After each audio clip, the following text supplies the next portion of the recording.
Himachal Pradesh state x paramilitary coordination and welfare संघ के state president सेवानिवृत्त डीआईजी बीके शर्मा ने कहा कि हमेशा से ही सरकारें अर्धसैनिक बलों के साथ सौतेला व्यवहार कर रही है। आज तक हम लोगों को अपनी पहचान बनाने में नाकामयाब रहे हैं, जबकि देश की सरहदों के साथ साथ देश की आंतरिक सुरक्षा के लिए व देश के भीतर अमन चैन बनाने के लिए जब भी आवश्यकता पड़ी अर्धसैनिक बलों के जवान हमेशा तत्पर रहे। जबकि किसी भी सरकार ने अर्धसैनिक बल के शहादत देने वाले जवानों को कभी भी शहीद का दर्जा नहीं दिया, ना ही हमारे कल्याण के लिए किसी अलग बोर्ड का गठन किया। और तो और सेवानिवृत्त के पश्चात हमें पेंशन देने से भी महफूज रखा।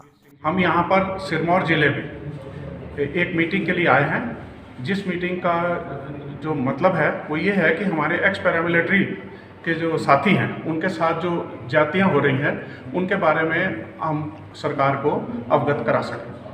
आपको मालूम है कि एक्स पैरामिलिट्री के सदस्य हमारे देश की हर बाउंड्री पर, हर बॉर्डर पर हमेशा उपलब्ध हैं और इस देश के लिए अपनी जान दे रहे हैं, शहादत दे रहे हैं। लेकिन पैरामिलिट्री को आज तक अपना नियमित स्थान हमारे देश में नहीं मिला है। हमारे को ना तो कोई पहचान है, हमारे को ना तो कोई जानता है।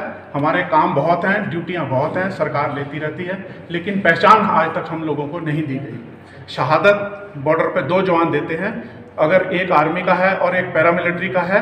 आर्मी वालों को तो फुल फैसिलिटी दी जाती है, लेकिन हमारे जो एक्स पैरामिलिट्री के जो लोग हैं उनको कोई भी फैसिलिटी नहीं दी जाती।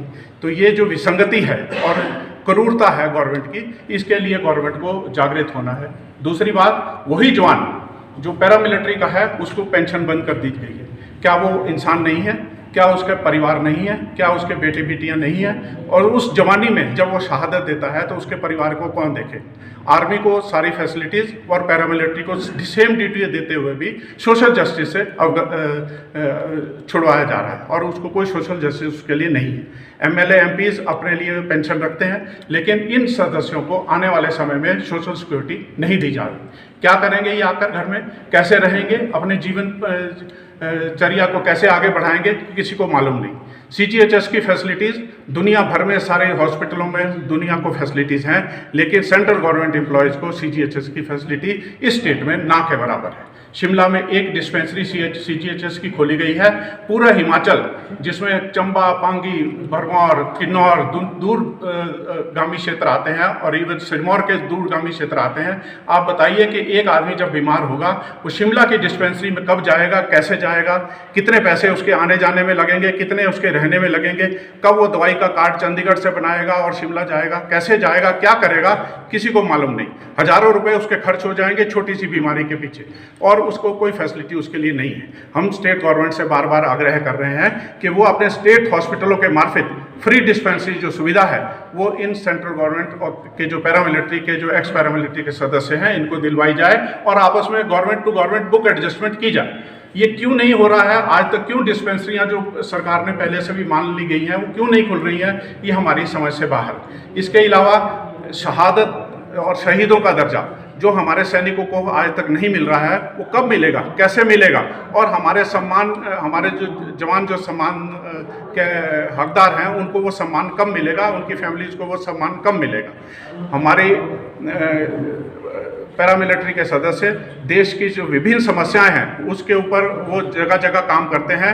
जहाँ जहाँ भी आपत्ति आती है, विपदा आती है, वो वहाँ पर काम करते हैं। लेकिन क्योंकि नाम ना होने की वजह से वो सारा काम जब हमारा मीडिया भाई भी उसको प्रदर्शित करते हैं तो वो आर्मी के लिए के नाम पर चला जाता है। बोला जाता है कि फौज ने ये काम किया, फौज ने वो काम किया, लेकिन पैरामिलिट्री के जो सदस्य उस काम को कर रहे हैं उनका कहीं भी नामो निशान नहीं है। तो इतनी विसंगतियां होने के कारण हम लोग की ना तो पहचान है, ना उस पहचान के लिए हम लोग लड़ाई लड़ रहे हैं।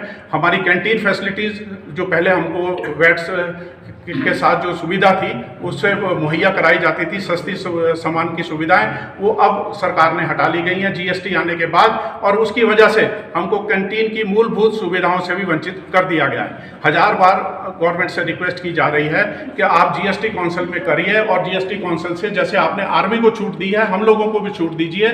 जगह जगह मोबाइल कैंटीन चलवाइए ताकि लोगों को फायदा हो सके।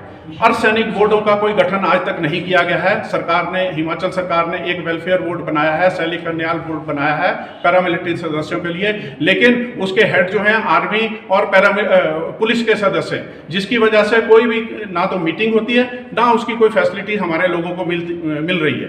तो हमारा सरकार से आग्रह है कि वो अर्धसैनिक बोर्ड का गठन करे स्टेट लेवल पर और जिला लेवल पर, ताकि हमारे जो साथी हैं उनको दूर दराज के इलाकों से भटकना ना पड़े, वो अपने जिला स्तर पर आएँ और अपनी समस्याओं को वहाँ पर बताएं, ताकि वो जो है अर्धसैनिक जो भी बोर्ड है वो उन समस्याओं को स्टेट वेलफेयर बोर्ड के सामने रखे और उनको समाधान किया जा सके। सरकार की हजारों स्कीमें कागज में आती हैं, कागज में ही खत्म हो जाती हैं और नीचे तक आम आदमी तक जिनके लिए वो बनाई गई होती हैं वहाँ तक नहीं पहुँच पाती, क्योंकि कोई सिस्टम ही ऐसा नहीं सरकार ने ईजाद किया है। वो बनाने के लिए तो स्कीमें बना रही है, लेकिन इम्प्लीमेंटेशन का प्रोसेस जीरो है, क्योंकि आगे तक वो ना तो वो पहुँच पाती हैं ना उनका कोई फायदा है। तो हमारा सरकार से बार बार ये आग्रह है कि इन चीज़ों को ध्यान में रखें और हमारी जो मूलभूत सुविधाएं हैं उनको हमारे तक पहुंचाने के लिए कोई सिस्टम ऐसा बनाए जिससे कि सारी फैसिलिटीज़ हमारे जवानों तक पहुंच सके। धन्यवाद।